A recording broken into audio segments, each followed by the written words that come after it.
Gaano kamakapangyarihan ang dugo ng ating Panginoong Jesucristo? Pag-usapan po natin yan sa devotion natin na ito. Magandang araw po sa bawat isa sa inyo. Welcome back to our 365 daily devotions. Now, para po sa mga bago, ito pong devotion natin ngayon ay ngayong year, seminary edition po ito. So marami po tayong matututunan na usually napapag-aralan sa seminary na gusto ko pong i-share sa inyo. So mga malalimang talakayan po ito, at the same time, mas mabilis maintindihan. Kasi po, devotional po yung approach natin. So yung topic po natin ngayon ay blood of Christ. Ano ba yung konsepto ng blood of Christ? A phrase referring to Christ's death in its saving aspects, since the blood he shed on the cross was the clear outward evidence that his lifeblood was poured out when he died a sacrificial death to pay for our redemption. So yan po yung kahalagahan ng blood of Christ. Now magsishare po ako sa inyo ng tatlong bagay patungkol po sa dugo ng ating Panginoong Jesucristo. Gaano kamakapangyarihan ang dugo ni Jesucristo? Now, ito po yung una nating teaching. Umpisan po natin rito. The blood rescues us from the wrath of God. Yung dugo ng ating Panginoong Jesucristo, niligtas tayo mula sa galit at puot ng Diyos. Now, madalas po nating sinasabi sa preaching o madalas nating naririnig sa mga tao sa paligid natin, sa mga churches, na niligtas tayo ng dugo ng Panginoong Jesucristo mula kay Satanas, mula sa kasalanan, mula sa maruming klase ng pamumuhay, and all of that. Pero minsan nakakalimutan natin yung pinaka-importante, na niligtas tayo ng dugo ng ating Panginoong Jesucristo mula sa galit at puot ng Diyos sa kasalanan. Yun po yung pinaka-importante sa lahat. Yung Diyos po natin ay banal. At pag tinitingnan niya po yung kasalanan, ang nararamdaman ng Diyos, galit, puot, gusto niyang puksain, gusto niyang hatulan ang kasalanan. Now, yung dugo po ng ating Panginoong Jesucristo, ni-rescue niya tayo, niligtas niya tayo mula doon sa puot ng Diyos. Kaya po, mas kompleto yung ebanghelyo kapag naipaliwanag natin ito, na yung dugo ng Panginoong Jesucristo, pinawi ang galit ng Diyos sa atin. Upang, imbis na sumpa ang danasin natin mula sa Diyos, ang ibubuho sa atin ng Diyos ay pagpapala. Sa Old Testament po yung background niyan, yung curses and blessings. Dahil tayo ay sumusuway sa kautusan ng Diyos, sa standard ng Diyos, lagi tayong gumagawa ng kasalanan, ang dapat nating tanggapin mula sa Diyos ay kaparusahan, sumpa, at hindi mabubuting bagay. Pero dahil sa ating Panginoong Jesucristo, si Jesucristo yung sumunod sa lahat ng pinag-uutos ng Diyos perfectly. Siya yung nagkatawang tao at sumunod sa Diyos perfectly. Dahil sa ginawa ng Panginoong Jesucristo, lahat ng pagpapala ay dumadaloy kay Kristo. Lahat ng mga blessings dumadaloy kay Kristo at pumupunta sa atin, tinatanggap natin mula sa Diyos. Kaya walang pagpapala ang hindi ibibigay sa atin ng Diyos. Kaya tayo merong buhay na walang hanggan. Paano po nangyari yon? Nangyari po yon dahil sa dugo ng Panginoong Jesucristo. Ang dugo ng Panginoong Jesucristo ang pumawi sa galit at puot ng Diyos sa atin upang ang matira na lang sa atin ay pag-ibig, pagpapala, grasya ng Diyos. Basahin po natin muna sa John chapter 3 verse 36. Whoever believes in the Son has eternal life, but whoever rejects the Son will not see life, for God's wrath remains on them. Nananatili ang puot at galit ng Diyos sa mga taong hindi nagsisisi sa kanilang mga kasalanan at nireject ang ating Panginoong Jesucristo. Kasi sa pamamagitan lang ng Panginoong Jesucristo, sa ginawa niya doon sa krus, mapapawi ang galit ng Diyos laban sa atin. Kaya po sabi sa Romans chapter 5 verse 9, since we have now been justified by His blood, ano po ibig sabihin ng justified? Itinuring na ganap o pinawalang sala. Makasalanan tayo eh. Ang gusto nang ibigay sa atin ng Diyos, paghatol. Ang gustong ibitawan ng Diyos sa atin ay yung puot, yung kaparusahan. Pero, tayo ay pinawalang sala.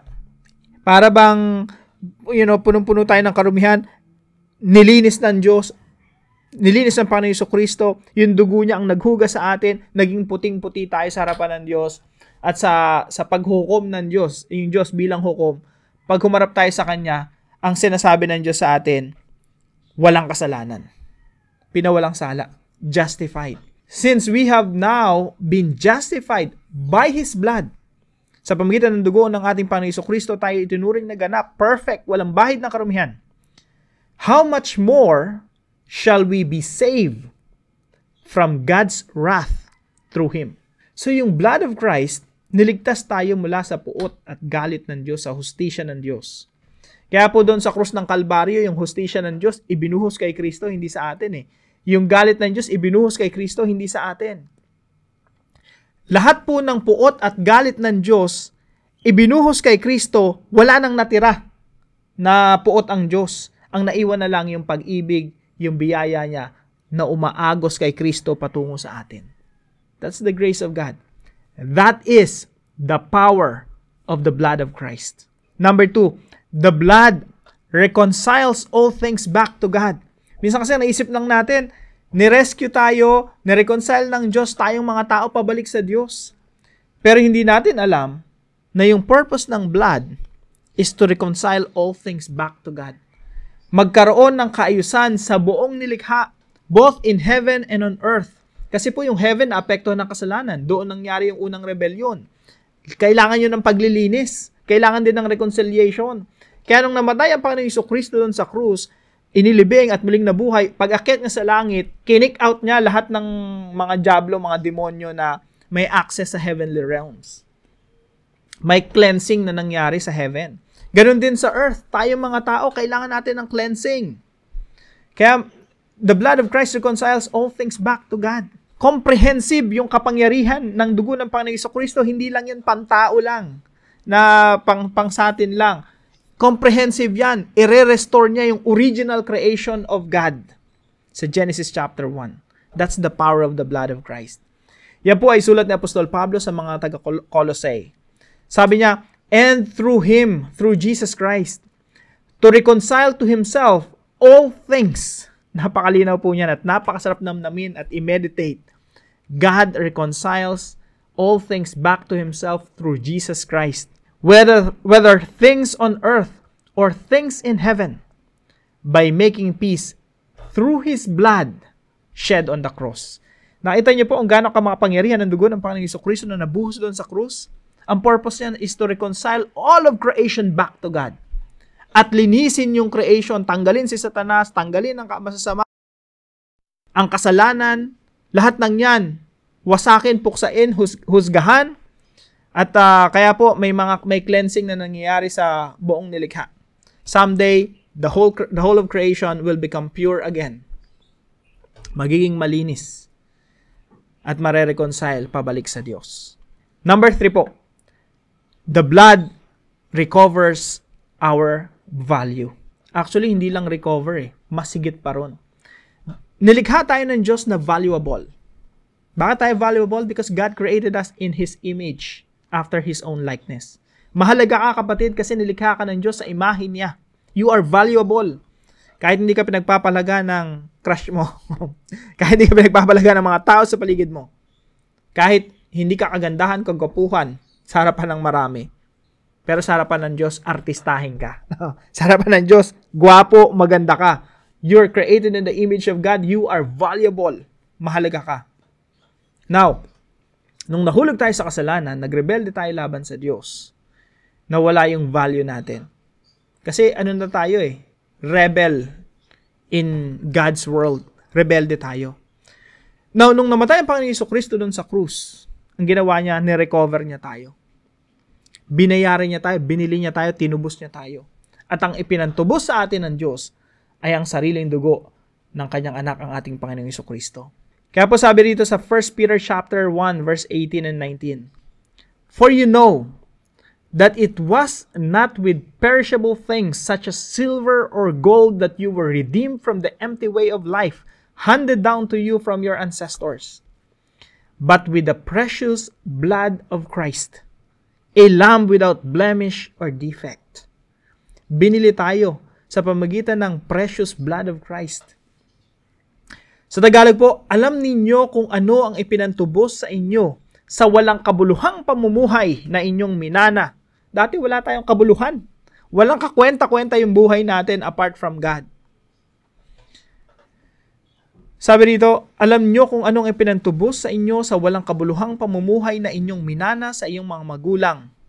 Tinubos kayo hindi sa pamamagitan ng mga bagay na nasisira tulad ng ginto o pilak. Hindi ka binayaran ng Diyos sa pamamagitan ng ginto o pilak. Hindi ka tinubos ng Diyos sa pamamagitan ng kung anumang kayamanan. Sabi rito, kundi sa pamamagitan ng mahalagang dugo ni Kristo. Siya'y tulad ng korderong walang dungis at kapintasan. Sipin niyo pong mabuti. You were bought at a price.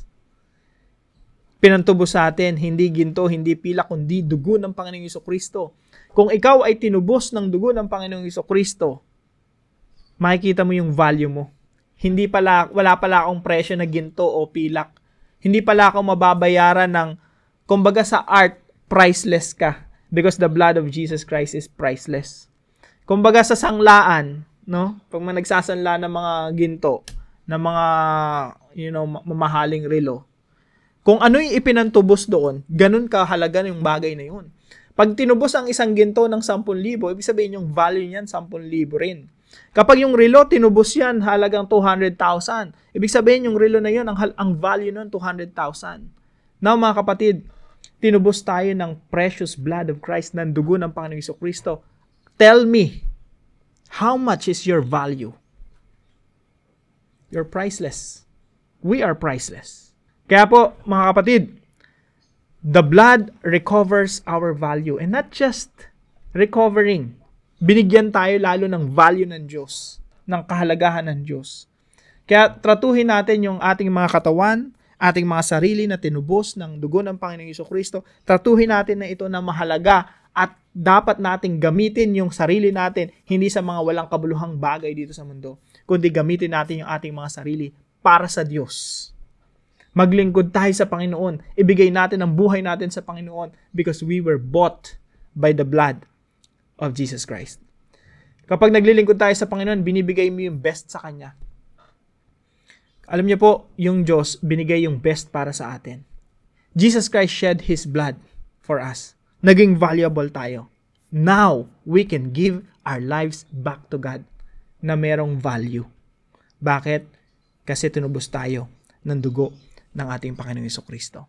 Application number 1. Let's meditate on our great deliverance. Let's meditate.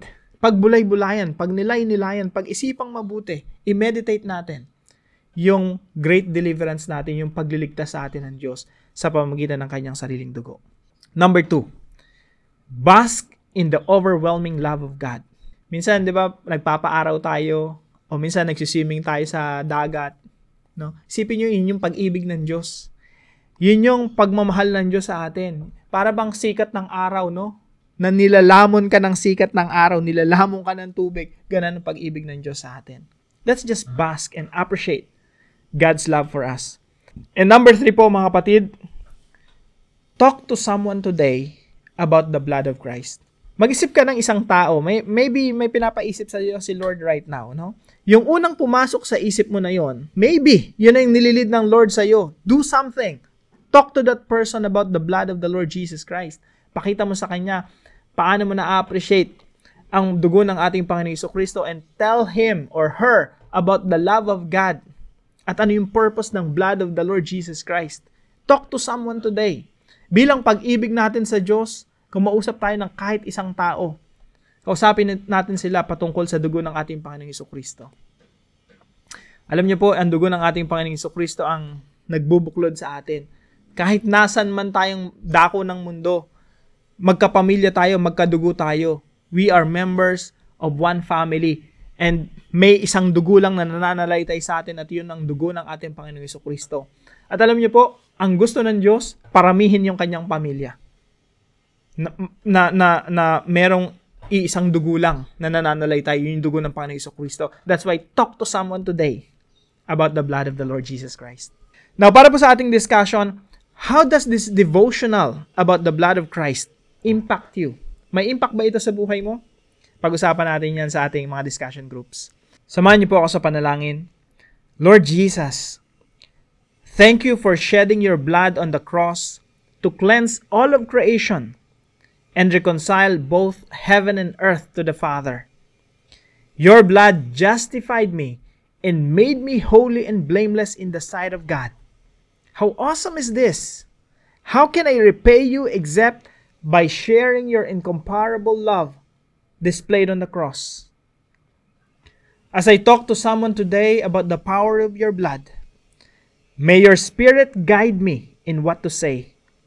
May the person you lead me to make a commitment to follow you and honor you forever.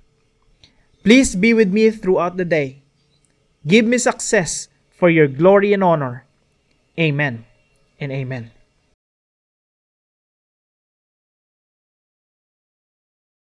Maraming salamat po sa partner natin para sa devotion natin na ito, si Sister Cherry Lou. Pagpalain ka ng ating Panginoon at hello po sa iyong buong pamilya. Pagpalain ka ng ating Panginoon at lahat ng mga Filipinos sa Australia.